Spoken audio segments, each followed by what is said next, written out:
ଚାଲନ୍ତୁ ଜାଣିବା ବହୁଶ୍ରେଣୀ ପାଠ୍ୟଟିକା ତଥା ଶିଶୁ ବାଟିକା ପ୍ରଥମ ଓ ଦ୍ୱିତୀୟ ଶ୍ରେଣୀରେ ଆପଣଙ୍କର 22 ତାରିଖ 22/7/2025 ପାଇଁ ଆପଣଙ୍କର ଶ୍ରେଣୀ ହେଉଛି ଶିଶୁ ବାଟିକା। ଦେଖନ୍ତୁ ଆପଣଙ୍କର ପିରିୟଡ଼ ହେଉଛି 20। ତ ଆମର ଚ୍ୟାନେଲକୁ ଯଦି ସବୁଦିନ ଆପଣମାନେ ପାଠ୍ୟଟିକା ଲେଖିବାକୁ ଚାହାନ୍ତି ଏବଂ ଜାଣିବାକୁ ଚାହାନ୍ତି ତ ଆମ ଚ୍ୟାନେଲକୁ ଲାଇକ୍ କମେଣ୍ଟ ଓ ସବସ୍କ୍ରାଇବ୍ କରନ୍ତୁ, ଯାହାକି ଆପଣମାନେ ପ୍ରଥମେ ଭିଡ଼ିଓଟି ଆପଣ ପାଇପାରିବେ। ତ ଦେଖନ୍ତୁ ଆପଣଙ୍କର ପିରିୟଡ଼ ହେଉଛି 20। ବିଷୟ ଦେଖନ୍ତୁ ଆପଣଙ୍କର ଭିନ୍ନ ଚିତ୍ରଟିକୁ ଅଲଗା କର। ଦେଖନ୍ତୁ ବିଭିନ୍ନ ପ୍ରକାରର ବସ୍ତୁ ଗୁଡ଼ିକ ଆପଣଙ୍କର ଶିଶୁ ବାଟିକା ପ୍ରସଙ୍ଗରେ ଦେଇଛି। ତେଣୁ କାର୍ଯ୍ୟଫର୍ଦ୍ଦ 19ଟି ଆପଣଙ୍କର କରାଯାଉଛି 22 ତାରିଖରେ। ତ ଚିତ୍ର ପଠନ ଅଛି। ସେଇଭଳି ଭାବରେ ଆପଣଙ୍କର ଦେଖନ୍ତୁ ଶିକ୍ଷଣ ଫଳାଫଳ ହେଉଛି ଅଲଗା ଚିତ୍ରରେ ଗୋଲ ବୁଲାଅ। ତ ଦକ୍ଷତା ହେଲେ ହେଉଛି ଆପଣଙ୍କର ପ୍ରଥମେ ଦେଖନ୍ତୁ ସକାରାତ୍ମକ କାର୍ଯ୍ୟର ଅଭିନୟ, ତାପରେ ଆପଣ ଭିନ୍ନତା ନିରୂପଣ କରିବା ହେଉଛି ଶିକ୍ଷଣ କାର୍ଯ୍ୟ ଦକ୍ଷତା। ସେହିଭଳି ଦେଖନ୍ତୁ ଶିକ୍ଷଣ କାର୍ଯ୍ୟରେ ଆପଣଙ୍କର ସକାରାତ୍ମକ କାର୍ଯ୍ୟରେ ଶିକ୍ଷକ ଗୋଟିଏ ଗୀତ ବୋଲିବେ, ଶିକ୍ଷାର୍ଥୀ ତା ଅଭିନୟ ଢଙ୍ଗରେ କରିବେ, ଅଙ୍ଗଭଙ୍ଗୀ ସହ କରିବେ। 1 ଦେଖନ୍ତୁ ଜହ୍ନମାମୁଁ ଦେଖ, 2 କାଠ ଖାଇଗଲା ଉଇ। ଏହିଭଳି ଭାବରେ ଆପଣମାନେ ସଂଖ୍ୟାର ଗଣନର କବିତାଟିଏ କହିବେ। ତ ପିଲାମାନେ ତା ଅଭିନୟ କରିବେ। ତ ସାମଗ୍ରୀ ହେଉଛି ଆପଣଙ୍କର ଦେଖନ୍ତୁ ଶିଶୁ ବାଟିକା ବହି, ଆପଣଙ୍କର ଚିତ୍ରଫର୍ଦ୍ଦ ଯେଉଁଥିରେ ଆପଣ ଶିକ୍ଷଣ କାର୍ଯ୍ୟ କରିଛନ୍ତି ଚିତ୍ର 19 ଯେ ଆପଣଙ୍କର ତବଲା, ତାପରେ ଆପଣଙ୍କର ଅଛି ପେଣ୍ଡୁବା, ବଲ୍, ଢୋଲ, ଗିନି।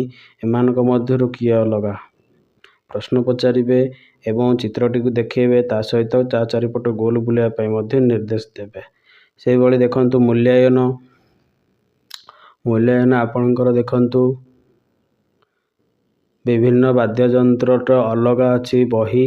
ତେଣୁ ବହି ଚାରିପଟେ ଗୋଲ ବୁଲାଅ ପିଲାଙ୍କୁ କହିବା। ସେହିଭଳି ମନ୍ତବ୍ୟ ହେଉଛି ବହୁଶ୍ରେଣୀ। ସେହିଭଳି ଦେଖନ୍ତୁ ଆପଣଙ୍କର ପ୍ରଥମ ଶ୍ରେଣୀ ନିମନ୍ତେ ପିରିୟଡ଼ 26ରେ ଆପଣଙ୍କର ବିଷୟ ହେଉଛି ବିଦ୍ୟା ପ୍ରବେଶ ବହି। ତେଣୁ ବିଦ୍ୟା ପ୍ରବେଶ ସହିତ ଆପଣଙ୍କର ଶିକ୍ଷଣ ଫଳାଫଳ ବିକାଶାତ୍ମକ ଲକ୍ଷ୍ୟ 3, ଯେଉଁଥିରେ ଆପଣ ଖାଦ୍ୟର ସ୍ୱାଦ ପାଇଁ ଆପଣମାନେ କିଭଳି ଭାବରେ ଜାଣିପାରିବେ। ତ ଶିକ୍ଷକ ପ୍ରଥମେ କାର୍ଯ୍ୟଫର୍ଦ୍ଦ ନେଇ ପିଲାମାନଙ୍କୁ ଦେଖାଇବେ। ସେଥିରେ ଥିବା ଲଡ଼ୁ, ତେନ୍ତୁଳି, କଇଁଆ, କଦଳୀ, ମିଠା ଇତ୍ୟାଦି ଚିତ୍ର ଦେଖାଇବେ ଏବଂ ଚିତ୍ରରେ ପଚାରିବେ କେଉଁଟି ଖଟା, ତା ଉପରେ ଠିକ୍ ଚିହ୍ନ ଦିଅ। ଶିକ୍ଷକ କହିବେ, ଶିକ୍ଷାର୍ଥୀ ମଧ୍ୟ ଦେଖିବେ, ତା ସହିତ ଶିକ୍ଷାର୍ଥୀମାନେ କାର୍ଯ୍ୟଟି କରିବେ। ଏଥିରେ ଦେଖନ୍ତୁ ଶିକ୍ଷଣ ସାମଗ୍ରୀ ହେଉଛି ଆପଣଙ୍କର ବିଦ୍ୟା ପ୍ରବେଶ ବହି, ଚିତ୍ରଫର୍ଦ୍ଦ ଏବଂ ଆମ୍ବ ଚିତ୍ର। ଦେଖନ୍ତୁ ଅଛି ମୂଲ୍ୟାୟନରେ ଆପଣଙ୍କର କେଉଁଟି ମିଠା ଲାଗେ ଠିକ୍ ଚିହ୍ନ ଦିଅ, ତା ସହିତ ଆମ୍ବ ଚିତ୍ରରେ ରଙ୍ଗ ଦିଅ ଅଛି। ଆପଣ କାର୍ଯ୍ୟଫର୍ଦ୍ଦ ଆପଣଙ୍କର ନେଇ ଦେଖିବେ। ତ କାର୍ଯ୍ୟଫର୍ଦ୍ଦ 25ରେ ଆପଣଙ୍କର ଅଛି ଆମ୍ବରେ ମଧ୍ୟ ଗୋଲ ବୁଲେଇବ। ସେହିଭଳି ଚାଲନ୍ତୁ ଦ୍ୱିତୀୟ ଶ୍ରେଣୀ ଦେଖନ୍ତୁ ଆପଣଙ୍କର 40 ମିନିଟରେ ମୌଖିକ ଭାଷା ବିକାଶ। ପ୍ରଥମ 40 ମିନିଟ୍ ପାଇଁ ଆଦର୍ଶ ପଠନ କରିବେ, ତାପରେ ମାର୍ଗଦର୍ଶୀ ପଠନ କରିବେ, ଯେଉଁଟାକି ଆପଣଙ୍କର କ୍ରିକେଟ ଖେଳ ଅଛି। ତ ପିଲାମାନେ ଶିକ୍ଷକ ଆଦର୍ଶ ପଠନ କରିବା ସହିତ ଶିକ୍ଷାର୍ଥୀମାନେ ମଧ୍ୟ କିଭଳି ଭାବରେ ଆପଣଙ୍କର ମାର୍ଗଦର୍ଶନ ପଠନ କରିବେ, ତା ସହିତ ଆପଣଙ୍କର ବହି ନେବେ। ସାମଗ୍ରୀରେ ହସଖୁସି ବହି ଏବଂ ଶବ୍ଦ କାର୍ଡ଼, ଯେଉଁଥିରେ ଆପଣଙ୍କର ଦେଖନ୍ତୁ କ୍ରିକେଟ ଖେଳ ଅଛି। ନେକ୍ସଟ 40 ମିନିଟରେ ଆପଣ ୟ-ଫଳା ଡିକୋଡ଼ିଂରେ ଅଛି। ତେଣୁ ୟ-ଫଳା ଏବଂ ରେଫର ବ୍ୟବହାର କରିବେ। ତ ଆପଣଙ୍କର ଶବ୍ଦ କାର୍ଡ଼ର ରେଫ ଚିହ୍ନ ନେବେ। ମୂଲ୍ୟାୟନ ଦେଖନ୍ତୁ ଆପଣଙ୍କର ବ୍ୟାଟ କିଏ ଖାଇଗଲା, ପିଲାମାନେ ଉତ୍ତର ମୂଷା କି ଭାଲୁ, ତାହା ଆପଣ ବାଛିବେ। ତାପରେ ଆପଣଙ୍କର ରେଫ ଶବ୍ଦ ଲେଖ, ଯେମିତି ପର୍ବ, ସର୍ବ, ଗର୍ବ ଇତ୍ୟାଦି। ଆପଣଙ୍କର ମନ୍ତବ୍ୟ ହେଉଛି ବହୁଶ୍ରେଣୀ। ସେହିଭଳି ଦେଖନ୍ତୁ ଆପଣଙ୍କର ନେକ୍ସଟ 40 ମିନିଟ୍ ଆପଣଙ୍କର କାର୍ଯ୍ୟପୁସ୍ତିକା, ଯାହାକି କାର୍ଯ୍ୟଫର୍ଦ୍ଦ 25ରେ ଅଛି ଡିକୋଡ଼ିଂ ଲିଖନ। ଲିଖନରେ ଆପଣଙ୍କର କୋଠରୀ ଦେଇଥିବ, ସେଥିରୁ ଶବ୍ଦ ଗୁଡ଼ିକ ନେଇ ନାମ ଲେଖିବେ ଏବଂ ଛବି ଦେଖି ବାକ୍ୟ ମଧ୍ୟ କହିବେ ଅଛି। ତ ଆପଣଙ୍କର ଶିକ୍ଷଣ ସାମଗ୍ରୀ ହେଉଛି ବିଭିନ୍ନ ପ୍ରକାରର ଛବି। ଏବଂ କାର୍ଯ୍ୟଫର୍ଦ୍ଦ 25ରେ ଦେଖନ୍ତୁ, ଆପଣଙ୍କର ଛବି ଗୁଡ଼ିକର ନାମ କୁହ କହିବେ।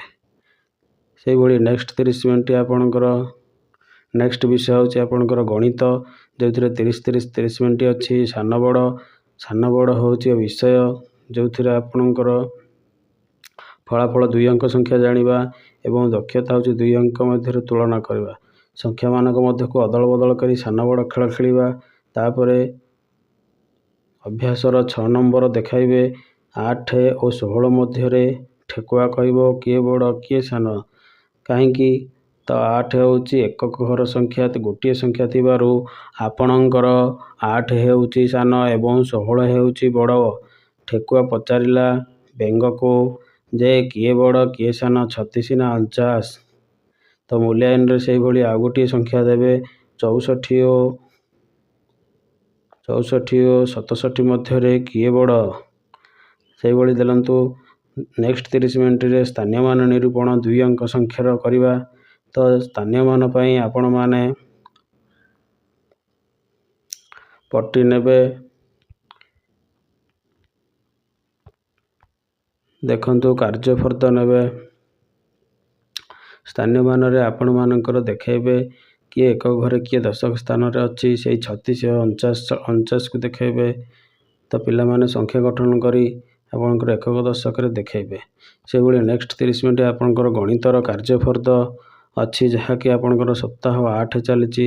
ତ ଆପଣଙ୍କର କାର୍ଯ୍ୟଫର୍ଦ୍ଦ 5ରେ କ୍ରମିକ ସଂଖ୍ୟା ମଧ୍ୟରେ ସାନ ବଡ଼। ଦେଖନ୍ତୁ କ୍ରମିକ ସଂଖ୍ୟା ଗୁଡ଼ିକ ପିଲାଙ୍କୁ ପଚାରିବା, ସେଥିରୁ ବଡ଼ କିଏ କହିବା।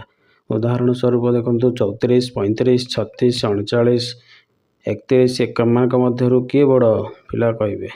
ତେଣୁ ଆପଣଙ୍କର ସଂଖ୍ୟା ଗଠନ କରିବା ପାଇଁ ଜିକେ ପଟି 10 ଆଧାର ବ୍ଲକ ନେଇପାରିବେ।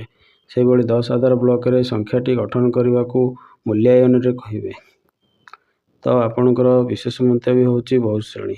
ଏହିଭଳି ଭାବରେ ଆପଣମାନଙ୍କର 22 ତାରିଖ ଆସନ୍ତାକାଲି ପାଇଁ ଆପଣଙ୍କର ବହୁ ଶ୍ରେଣୀ ପାଠ୍ୟଟିକା ଓ ଶିଶୁ ବାଟିକାର ପାଠ୍ୟଟିକାଟି ଆପଣମାନେ ଭଲ ଭାବରେ ଦେଖନ୍ତୁ ଏବଂ ସେହି ଅନୁସାରେ ଆପଣଙ୍କର କାର୍ଯ୍ୟ ଦିବସଟି ଆପଣଙ୍କର ଅଧ୍ୟୟନ କର।